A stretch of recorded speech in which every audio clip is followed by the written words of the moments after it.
Presidente de la República visitó uno de mis lugares preferidos el pasado domingo, el Zoológico Nacional, a pocos días de que la institución conmemorara su 51 aniversario. Vamos a conversar sobre esa visita, todo lo que ofrece nuestro zoológico y, por supuesto, los planes que tienen a medio y a largo plazo. Recibimos al doctor Nayib Aude, director del Zoológico Nacional. Bienvenido. ¿Qué tal? Aplausos. Gracias. Para Nayib. Cuénteme. No, esto no tiene nombre. Esto no tiene nombre. Déjeme una pregunta. Muchos presidentes han visitado los zoológicos. El zoológico de aquí. Mira, el último que lo visitó hace más de 20 años fue el Hipólito Mejía. Hipólito llegó a visitar. Sí, lo llegó a visitar y hizo una inversión, yo te diría moderada. Asfaltó y arregló lo que es la exhibición de los jaguares. Pero después de esto se ha mantenido así. Leonel nunca fue al zoológico, no, ni Danilo tampoco. Que yo sepa, no tengo el conocimiento.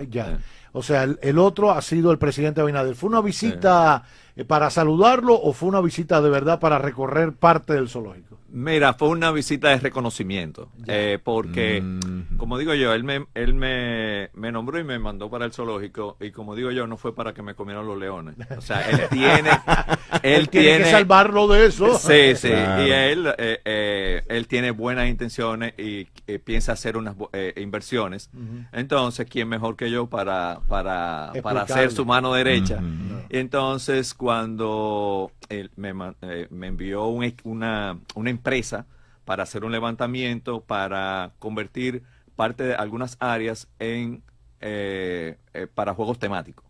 Entonces, como un parque temático, o sea, un Busch Garden o una cosa de esa, una combinación de zoológico con un parque de recreación.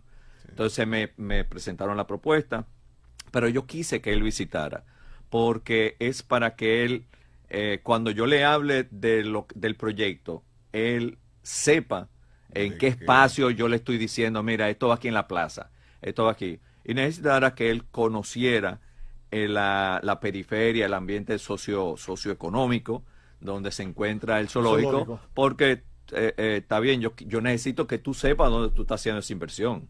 Claro. Entonces, o sea, no quiero sorpresa. No, pero yo no sabía. No. Ya tú sabes lo que hay. Claro. Entonces, en base a eso vamos a hacer la inversión. ¿Qué incluirá ese parque? Mira, solamente me llegó el diseño. Okay. Entonces se va a hacer la inversión o sea, por etapas. Pero, ¿en el mismo parque o se va a añadir? Mira, en la plaza zoológico. Okay. Y eso fue una de las primeras cosas que le dije al presidente cuando lo recibí. Los zoológicos tienen como norma cerrar a las 5 de la tarde y tú no puedes hacer mucho ruido. Porque estresan a los animales. Exacto.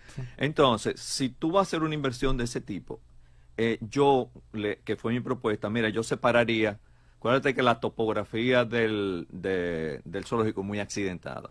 Prácticamente el 99% de los animales están arriba. Sí. Entonces yo dije, mira, yo desplazaría estos flamencos, que son los únicos animales que tenemos en la plaza, hacia arriba, y dividiría el zoológico en dos, en plaza zoológico, para que ahí tú puedas desarrollar lo que tú quieras y poder cerrar a las 10 de la noche que tú quieras, y el zoológico arriba, donde tú puedas cerrar a las 5 de la tarde. Excelente. Porque para eficientizar esa inversión que se va a hacer ahí. Ahí tú puedes hacer restaurantes, algunos juegos, algo familiar, pero tan extendida.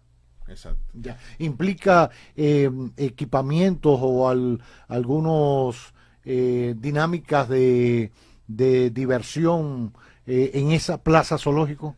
Sí, según lo que veo ahí son prácticamente juegos acuáticos. Ah, qué bien. O sea, entonces, que le va muy bien a esa zona porque lo que más hay ahí es agua y tenemos un río subterráneo. Y yo creo que se presta muy bien para desarrollar esa. Entonces también tenemos que mejorar la oferta turística en Santo Domingo. O sea, aquí tú vienes a Santo Domingo, traes un turista y lo llevas a la zona colonial y punto y se acabó. Bueno, tú me dirás, bueno, lo puedes llevar al zoológico, al botánico y eso, pero falta desarrollarlo para que de verdad sea un atractivo turístico. Entonces, mi propuesta a los otros parques, al zoológico, al botánico y al acuario, es ir el año que viene a Fitur para vender nuestros parques como un atractivo a los turístico. turoperadores. Y que en el caso del zoológico no sería una experiencia única de República Dominicana. Hay otros lugares que comparten tanto el zoológico como la plaza con los juegos. Exacto. O sea, ves los animales y al mismo tiempo me entretengo, y así vienen más personas. Sí, correcto, es mejorar la experiencia. Exacto. O sea, no solamente, bueno, ok, yo voy a ver a los animales, yo voy a divertirme, a montarme en un juego, y así tú puedes eficientizar ese espacio. Ahora, dentro del propio parque zoológico, ¿qué inversiones se tiene previsto hacer para seguir desarrollándolo? Me parece genial la idea de ir hasta Fitur y vender como destino turístico también del país, tanto el jardín botánico, que me parece espectacular, tiene cosas interesantísimas que mostrar, el propio acuario nacional. Bueno, yo pienso que para cualquier turista venir a ver una especie como el manatí, por ejemplo, que es propiamente nuestro, etcétera, y una especie en peligro de extinción, siempre es interesante. Y por supuesto también el zoológico. ¿Qué habría que hacer para seguir haciéndolo atractivo para el público nacional, pero también el extranjero, que ustedes lo van a buscar? ¿Se habló de eso con el presidente? ¿Qué idea usted tiene? Sí. Yo creo que yo toqué una pieza que no debe haber tocado, porque ahora el presidente anda más rápido que yo. No, bueno, usted lo conoce. Sí, ahora anda más rápido que yo. Sí. Ay. Mira, una de las cosas, cuando tú vas a un zoológico, hay animales que son icónicos, que son esenciales para un zoológico. Tú te imaginas de una vez un elefante, una jirafa, un león, un tigre, un mono. Un mono. Ya de ahí para adelante, pues son adicionales, vamos a llamarlo así. Pero eso es icónico, eso es algo característico de un zoológico. Entonces, como le dije yo, mira, no tenemos elefante, no tenemos jirafa, nos falta la hembra de un rinoceronte para que tenga la pareja, y hay algunas especies que existían antes, como ñu, como gran cudú, oryx, y algunas especies que son emblemáticas de un zoológico.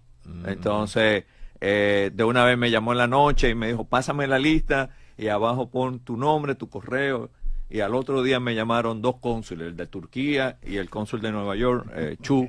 Y ya estamos coordinando una reunión con el Bronx Zoo, con el zoológico del Bronx, para llegar a un acuerdo una carta de entendimiento para intercambio y eso. A propósito, de especies. Sí, de especies. De hecho, esta mañana estaba también en un Zoom con Francia. Ya esto existía antes de la visita del presidente, pero es también para intercambios de conocimiento. Claro. A propósito de intercambio de especies, ¿vendrán al país algunos de los hipopótamos de Pablo Escobar, o se fueron todos ya ¿se logró algo con eso? Mira, no, me ofrecieron esos hipopótamos, pero tenemos 4 en el zoológico. O sea, lo mío no es tener un almacén de animales. O sea, y son espacios, tengo un espacio limitado, y para mí es primordial que los animales lleguen, pero que lleguen a un hábitat donde se sientan cómodos, seguros, donde bueno, pues yo pueda brindarle una buena alimentación, pero es eso. O sea, no es que me van a regalar 10 y yo voy a coger 10. O sea, eso para mí no tiene ningún sentido. Pero no, rechazamos esa oferta. Peligroso. Esa se rechazó. Dígame algo, cuando se muda el parque zoológico, yo quiero aclarar que no solo no vivía en el país, sino que no estaba nacido. Existía el zoológico donde está ahora el Parque Iberoamericano. Exacto. Y se muda al lugar donde hoy está. En ese momento no había el desarrollo urbanístico que hay ahora en el entorno del zoológico.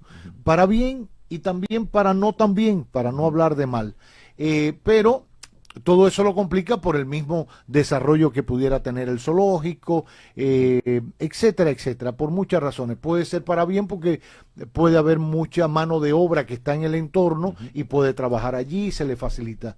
Ya no le queda chiquito el zoológico a la zona. Está bien ahí donde está, se pueden seguir haciendo otras cosas, traer otras especies sin convertirlo en un escaparate, que me parece que es genial su conclusión sobre ese tema, y exponerlos allí. Sí, de hecho, como te comenté, todas estas especies que pensamos traer ya existían en el zoológico. O sea, y en el zoológico se está usando el 30% del espacio. No me digas, solamente el 30%. El 30%. Tenemos 1.200.000 metros cuadrados. O sea que... Hay tierra ahí. Exacto, hay tierra, aunque es una zona accidentada, pero se puede eficientizar y traer más animales, pero no me interesa. O sea, es restablecer esa colección que es vital para un zoológico y acuérdate que esto es un centro educativo, no solamente de recreación, entonces también de conservación, preservación, ahí recuperamos, porque hay personas que no entienden el por qué un zoológico.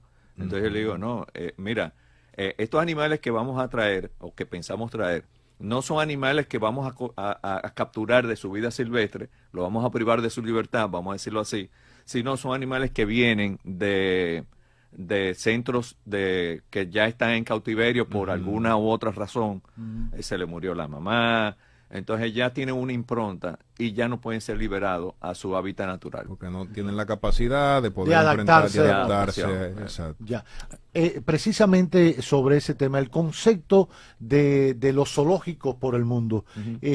Bueno, ha habido personas que han atacado, por ejemplo, el concepto de los acuarios o los delfinarios, que si hay tantos delfines, que si se le priva, que a veces se sofoca demasiado los animales porque le ponen a hacer ciertas atracciones y piruetas, etcétera. De hecho, por ejemplo, el mismo tema de los circos ha ido en detrimento porque los defensores de los animales han dicho que se maltrataban a los animales, y han dejado de venir. Aquí venía un circo por muchos años muy conocido, creo que lo traía César Suárez, si me está oyendo, los hermanos no sé qué se llamaban, los hermanos Suárez, no tiene nada que ver con César, pero eran los hermanos Suárez, y eso ha ido en detrimento, no solo en nuestro país, sino en el mundo.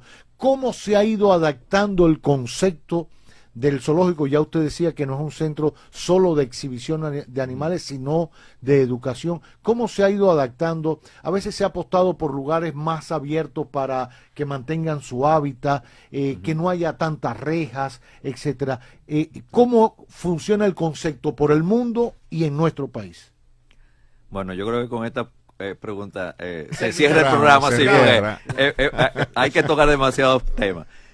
Mira, como te comenté, o sea, aquí esto hay que ser autocrítico y saber que los humanos le hemos arrebatado los espacios a muchas de estas especies. Entonces, ahí en el zoológico lo que le brindamos es una segunda oportunidad. Si los zoológicos fueran tan malos, yo te puedo decir que el promedio de vida de los animales aumenta en un 30%, a veces un 50%. Un flamenco en su vida natural dura 30 años, en cuidados especiales, para no decir cautiverio, pueden durar hasta 50 años, o sea, más del 50% de su vida. Entonces, ¿por qué? Porque son animales que prácticamente no viven en un estrés, o sea, de que se lo va a comer un depredador, no tienen que viajar largas distancias, porque los animales migran es por prácticamente la alimentación y los cambios de clima. Entonces se viven moviendo. Si ellos estuvieran en un sitio donde tuvieran su alimentación 100%, estuvieran seguros, no se movieran mucho. Claro. O sea, estuvieran ahí en su hábitat, estuvieran cómodos. Pero entonces hay una falsa creencia de que lo estamos limitando su espacio. No, ellos pudieran vivir perfectamente en un espacio pequeño si consiguen todo lo que y su seguridad y sus cosas. Independientemente de eso, el presidente Balaguer, vamos a retomar, tuvo una visión, era de los pocos zoológicos, de hecho fue premiado, donde los animales prácticamente no están en jaula. O sea, está en una planicie imitando su hábitat natural. Los únicos animales que tenemos en jaula ahora mismo, y es porque el aviario está, después del ciclón George, se escaparon todas las aves y está en el abandono, por llamarlo así, son las aves. Pero estamos tratando de recuperar el aviario, es una inversión grande lo del aviario, pero para también que estén en una semilibertad estos animales. Entonces, mira, y hay que tomar con pinzas, como le dije yo a una persona que, no es justificando, pero yo le pregunté, ¿tú has ido? Porque me dijo, no, porque esos animales tú los puedes ver en una postalita. Ajá. Entonces, dije, sí, eso es válido, pero ¿tú has ido a la Torre Eiffel? Sí.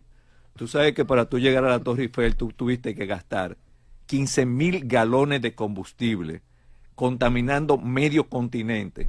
Tú pudiste ver la Torre Eiffel en una postalita. Claro. Entonces, ahí se quedó guardó silencio. Hasta ahí llegó la conversación. Ahora, dígame algo más. El tema de la preservación de ciertas especies también es parte de la responsabilidad social que tiene el Zoológico Nacional. Lo digo porque he visto casos que, bueno, logran reproducir una especie que es complicada, ya sea un ave. ¿Cómo vamos en esa parte científica de investigación dentro del zoológico? Mira, casualmente estamos reestructurando otra vez el organigrama, porque antes había un departamento de investigación. O sea, eso es vital en un zoológico y ahora mismo no lo tenemos. Pero para eso tengo que modificar el MAP, tengo que esperar el año que viene para poder ingresar ese elemento. Hoy firmamos un acuerdo con la universidad, con la UNFU, para esto, para que los estudiantes vengan a hacer investigación. Estamos en un plan de recuperación, de reproducción asistida. O sea, ahora mismo hemos reproducido más rea y más avestruz que lo que teníamos anteriormente. O sea, hemos más que duplicado la cantidad de avestruz y de rea en 6 meses, los 6 primeros meses de este año. Entonces, ya no nació un solenodonte, que es eso no lo debo decirlo, pero porque tienen pocos días y generalmente esperamos por lo menos un mes, porque o sea, es una etapa de la vida muy vulnerable. Entonces, de estos animales endémicos, que no aparecen ya, solenodontes. Bueno, está en extinción, yo creo, o en peligro. Sí, está en peligro de extinción. Entonces, pero esa es una de las misiones, poder reproducirlo y liberarlo. Por ejemplo, liberamos 12 flamencos. El caso de la lechuza que se reportó, que duró 3 días en una mata, se recuperó y se liberó. O sea, hubo una lechuza que me llamaron que yo tuve que ir a la Romana a buscarla, que chocó y perdió la movilidad por algunos meses, por algunas semanas, pero ya se recuperó y se liberó. O sea, que no es que porque tráigame animales que tú para yo tenerlos aquí guardaditos. Exacto. Ustedes tienen un... perdón. Y el caso de una gavilán que había perdido un miembro con impresora 3D, le hicimos su prótesis. No me digas. Sí. Ahí está. ¿De su ala? No, una patica. Una patica. No. Pero era algo que daba... Esos son de los servicios que hace el zoológico. Claro. Daba pena porque este animal captura a la presa con una garra y come con el pico. Pero si no tiene la pata, entonces tenía que comer en el piso. O sea, así. Entonces, ya con su prótesis, ya... se adaptó y... Exacto. Esas son de las cosas que hace el zoológico. Ustedes tienen un programa que a mí me gusta mucho, que es para fotógrafos. Los amantes de la fotografía pueden ir al zoológico en coordinación. Tienen que reportarlo, inscribirse creo que en un programa. ¿Sigue funcionando? Sí. No solamente sigue funcionando, sino que vamos a hacer... vamos a hacer un encuentro con todos los fotógrafos y el acuerdo es el pietaje que tenemos de fotos de animales, pues el compromiso es nos vamos a quedar con estas fotos, pero le vamos a dar el reconocimiento cada vez que publiquemos fotos tomadas por fulano de tal. Excelente. Y eso va y lo estamos organizando. Pregunta seria, ¿quién es el CM del zoológico? Se llama Karina Núñez. Secreto mejor guardado, develado aquí. Sí. Todo el mundo, yo le hice la pregunta porque es continua, en sus redes sociales. Sí, Presentan un excelente servicio. Sí. Eso Lo da hacen gusto. muy bien, muy Uno bien. sigue y sigue y se inunda ahí en la cuenta de Instagram. Y entonces la gente pregunta, ¿quién es el CM? ¿Quién es el CM del zoológico? Yo sé que es un equipo, además de Karina. Sí, evidentemente, correcto. Pero qué buen trabajo hacen. Sí, de verdad. sí. La idea mía es convertir en la parte más, enfocarlo un poco también algunas publicaciones en notas importantes, Sí, notas curiosas. sí, claro. Que también eso es importante, que la chercha y la cháchara y eso son Sí. buenas, pero, Se equilibra. pero exacto, somos Sí. un zoológico y somos educación. Entonces tenemos que educar también a nivel de las Una plataformas. combinación. Por cierto, habla de educar. El zoológico estructuralmente, y usted hablaba del MAP para incluir el Departamento de Investigación, etcétera, para que la gente tenga una idea, ese es el Ministerio de Administración Pública.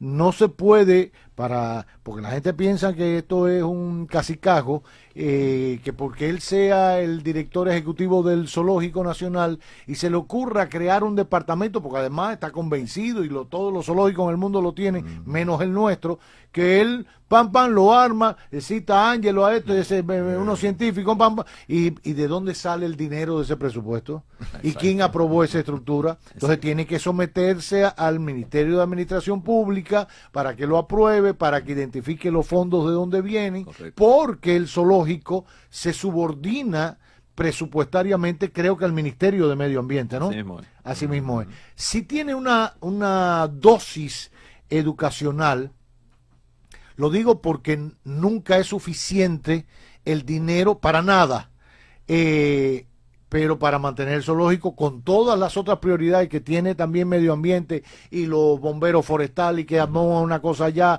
y espérate que están sacando arena de aquí, que están talando allá, y todo es una complicación, y las dunas de Baní, hay que poner guardias aquí, hay guardias allá, o sea, se reparte el dinero de muchas maneras. Si tiene una dosis de educación, ¿no habría la posibilidad de que educación también aportara un poquito, dígole yo, dentro del 4%? Porque también es parte de la educación. De hecho, iban los niños y niñas en una frecuencia y bajo una programación al zoológico. Mira, casualmente, yo dije que yo llegué al zoológico a hacer gerencia y gestión. Definitivamente, como tú dices, los recursos y el zoológico ha sido como la cenicienta de todo. Y el presupuesto no nos da apenas para la comida de los animales y para ni siquiera para el salario de los empleados. O sea, eso lo tenemos que completar con las entradas. Entonces, o sea, siempre estamos muy cortos de presupuesto. Entonces yo me hice acompañar del director del botánico, del director del acuario, para hablar con el ministro de Educación, para ver si existía la posibilidad, como son entes educativos, de que nos patrocinaran, que nos financiaran, que nos algunos, o sea, un número X de estudiantes de liceo, porque es inconcebible que un estudiante de 8º grado que esté dando biología en ese momento, sería más fácil que aprendiera viendo a estos animales. Entonces, me dijo, con toda la buena fe me lo dijo, mira, yo voy a hacer lo posible, pero aquí tú sabes que Hay que hablar con Rijo Prevot. También fui a hablar con Rijo Prevot. Fue a hablar con Rijo Prevot. También fui a hablar que con eso Rijo es como el Olimpo. La mayoría se rebotan. ¿Qué te dijo Rijo? Rijo me dijo, no, que no se puede transferir de un ministerio a otro. Sí, una partida entonces, que no está contemplada. pero, se puede, exacto. pero si es del mismo rubro. Exacto. Es el concepto que se maneja. Entonces, pero yo entiendo que alguna vuelta habría le que puede buscar. buscar, O sea, claro, yo creo claro. que sí. Porque es educación, o sea... No, y tiene un fin Claro. eminentemente tremendo, educativo. Yo creo que ojalá se le busque la vuelta a eso. Usted hablaba fíjese cómo se mantiene el zoológico. El Ministerio de Medio Ambiente le asigna una partida presupuestaria que alcanza para alimentar a las especies, a los animales que hay ahí, y parte de la nómina, porque la otra hay que completarla, con la boleta que usted paga, con el trencito que usted paga para dar el recorrido allí. Exacto. Y una serie de cosas que usted paga allí, a precios bastante módicos, por cierto, para completar la nómina de todos los trabajadores que hay. ¿Cuántos empleados tiene el zoológico? Aproximadamente entre todos, a seguridad, todo, 200 empleados. 200 empleados. Sí. Cuando hablamos de la alimentación, ¿es muy específica o especial la alimentación de las especies que hay allí? Bueno, dada la diversidad, usted tiene que buscar comida para aves, para los leones. Si mañana traemos a los elefantes, ¿qué le damos al elefante? No, son herbívoros. Herbívoros. Sí. O sea, comen plátano, lechuga, hierba. Exacto.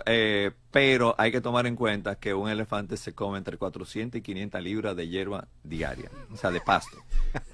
Entonces, espérate allí, pero no, yo voy a ponerme a sembrar hierba y te la vendo, porque es negocio decirlo. No, mira, pero hablando de hierba, pues, mira, una de las debilidades que tenemos es el departamento de bromatología, que no tenemos. Ese departamento es el que se encarga de evaluar la calidad y si tiene algún contaminante todos los alimentos que le damos a los animales. Entonces, carecemos de esto. Entonces, ¿cuál es el problema con esto? Es que yo puedo analizar un pasto, una paca, por ejemplo, que me llega y tener un 7%, un 10% de proteína. Pero de repente, en ese lote, en el próximo viene un 7% de proteína, pero yo no lo sé, porque eso no se ve. Entonces, cuando le doy entonces tengo que completar con un concentrado. Entonces, cuando voy a balancear la comida con el próximo pasto, veo que los animales, pues, están perdiendo un poco de condición. Entonces, esto no puede ser al ojo por ciento. Entonces necesitamos ese departamento de bromatología. Yo lo sé, pero no tengo el presupuesto. Entonces son de las cosas que son vitales para yo darle una buena alimentación a los animales. El presupuesto está, y hablando de presupuesto, los felinos se consumen el 10% del presupuesto de iba a decir, o sea, que los leones, los tigres, los leones, claro, los tigres, la carne. Sí, eso es lo que más consume. ¿Ustedes le dan qué? ¿Pollo? No, carne prácticamente, carne roja. Carne roja. Sí, ahora, cuando se habla de eso, hay quien dice, bueno, es lo que una carne que se echó a perder. No, eso no es así. Tiene que ser carne buena. Sí, y para completarte lo del pasto, hoy, gracias al ministro de Agricultura, nos llegó un bulldozer para limpiar un área para nosotros cultivar el pasto. Así yo voy a tener un control de calidad. Hablé con el embajador de China. Yo tengo que me he movido a nivel nacional y a nivel internacional para un pasto que hay en China que se llama juncao, que tiene un 17% de proteína. O sea, ya te estoy hablando de un 7 a un 10 que yo estoy dando ahora mismo a un 17. Entonces ya con esto yo puedo bajar la cantidad de concentrado y aparte de eso ya yo tengo un control de calidad. Independientemente de como quiera se necesita el departamento de bromatología, pero ya yo por lo menos sé cuál es el control porque yo voy a abonar ese pasto y va a ser un pasto fresco. Entonces yo voy a ser autosuficiente en pasto. No voy a tener que necesitar comprar un suplidor externo.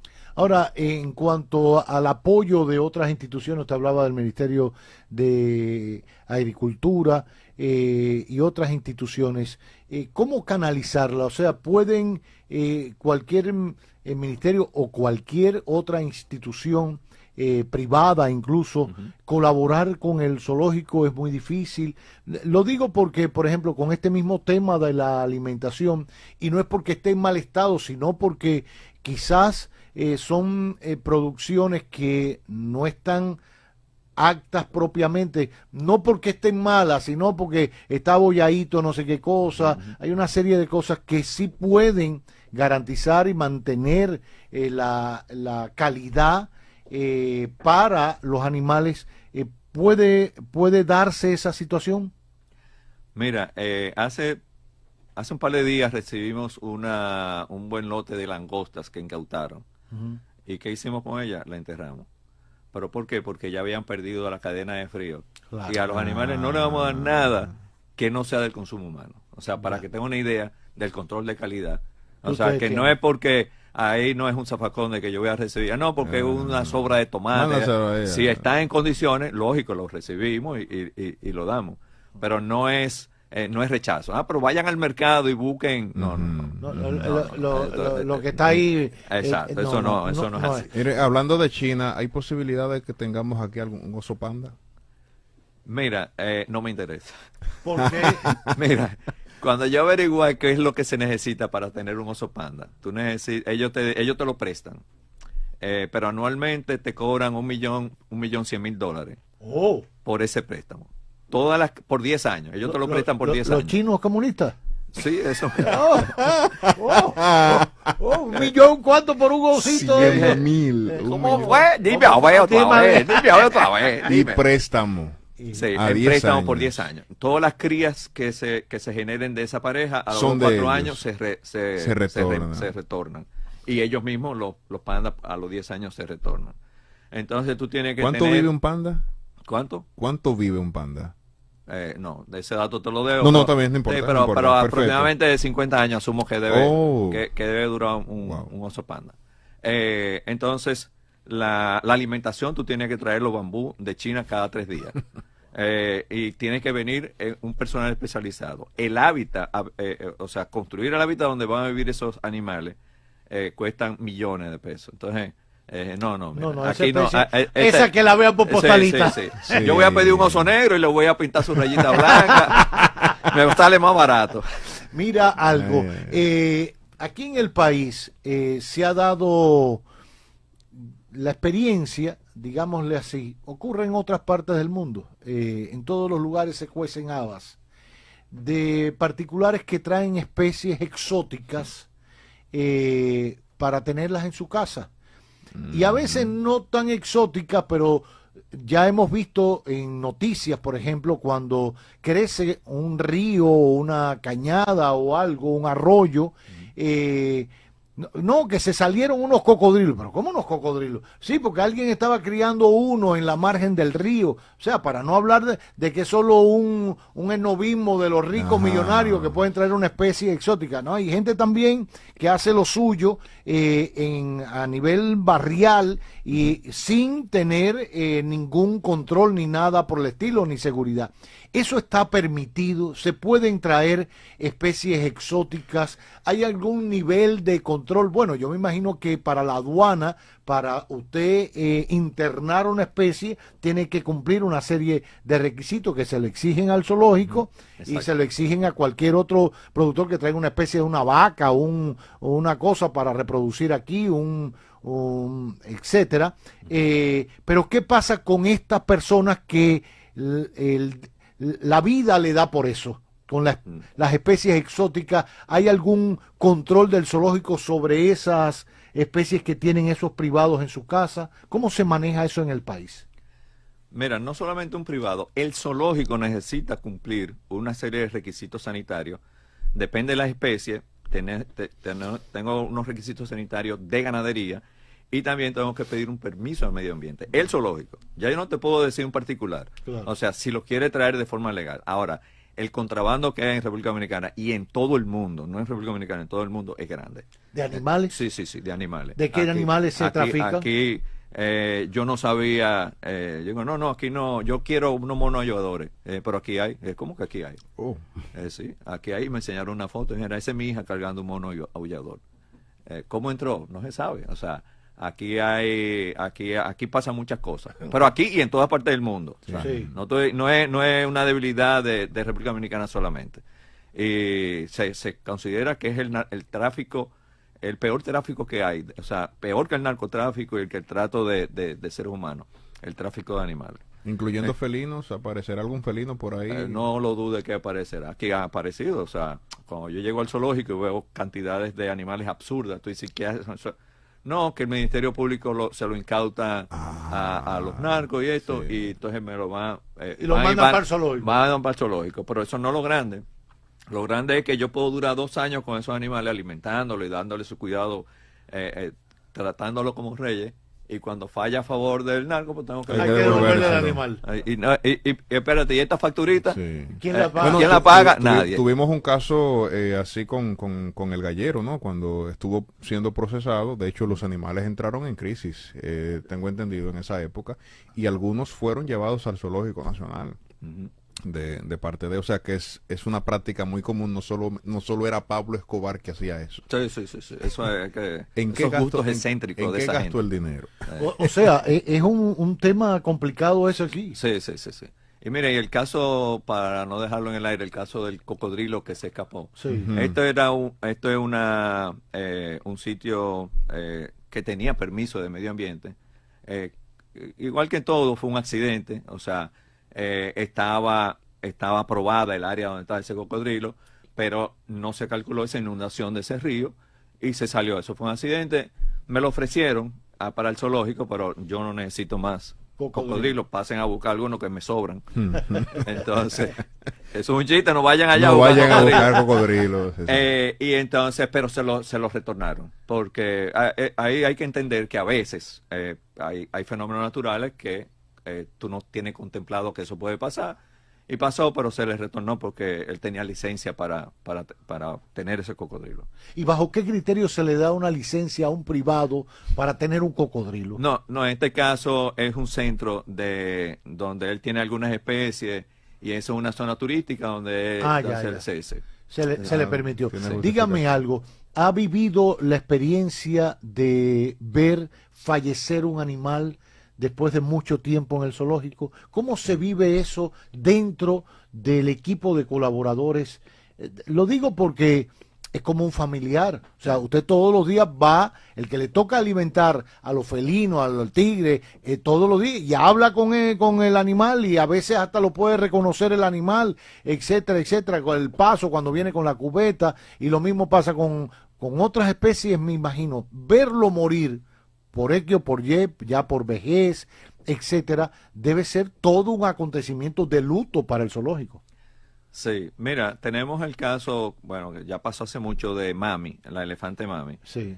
Yo no estaba ahí, pero el cuidador, le dicen Ramón Mami, cuando este elefante falleció, ese hombre casi se va con el elefante. O sea, entró en una depresión porque el vínculo que había entre ellos era... Y a mí tuve un flamenco en mi casa por 17 años, porque no por capricho, sino porque se rompió un ala.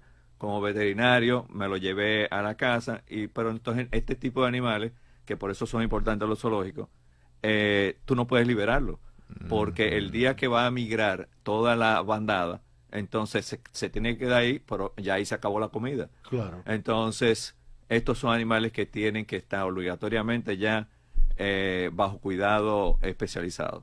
Y duró 17 años en mi casa, y cuando yo lo entregué al zoológico, pues eso fue. Bueno, se hizo un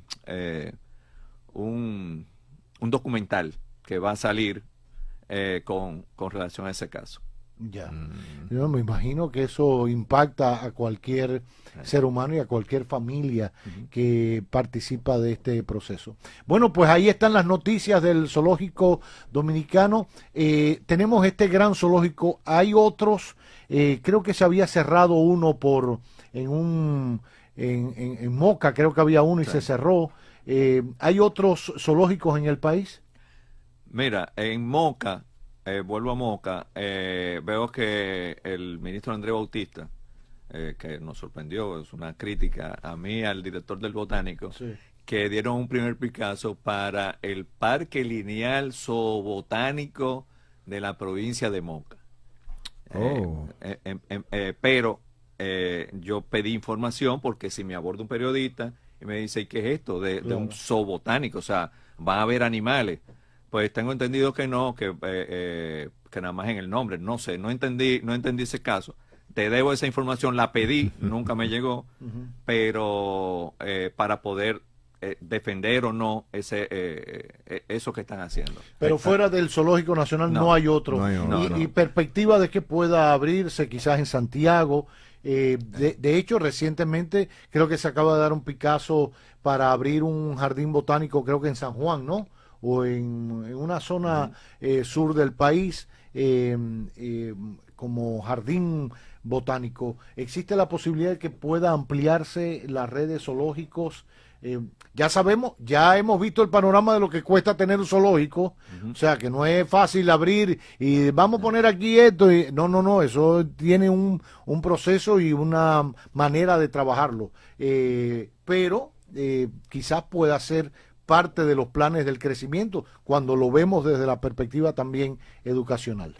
Sí, yo tengo una de las principales, de la primera propuesta cuando vi el parque y vi el entorno, la periferia, o sea, estamos en una zona un poco peligrosa, o sea, los aguacates, la Loma del Chivo, el Cristo Rey, la Puya, o sea, una zona un poco caliente, y pensar en hacer una inversión ahí hay que tener cuidado. O sea, ¿por qué? Porque veo que puede haber vulnerabilidad, tenemos que mejorar un circuito cerrado, los accesos y todo. Entonces yo pensé, bueno, una de las posibilidades es llevarme el zoológico o hacer un segundo zoológico frente a la Cueva de la Maravilla, que ahí hay 10.000 metros cuadrados, 10 millones de metros cuadrados, y donde yo pueda desarrollar un concepto de safari. Claro. O sea, que todavía es algo un poquito más avanzado, más moderno, pero necesita más espacio. Y ahí sí es completamente llano. Y ahí tengo la posibilidad de poder vender los paquetes a los turistas, tanto de Punta Cana, de Bávaro, que es una zona altamente turística. ¿Podría considerarse, al menos en papel, en un eventual zoológico en esa zona, también combinarlo con un acuario y eliminar el otro? Bueno. Exacto, tal vez no eliminarlo porque la inversión que se ha hecho ahí y que se va a seguir haciendo es importante, pero sí, perfecto, sería, y quién sabe si en un futuro, mira, sacar el zoológico de Santo Domingo es un problema porque vamos a quitar una de los atractivos turísticos. A Santo Domingo va el 8% del turismo.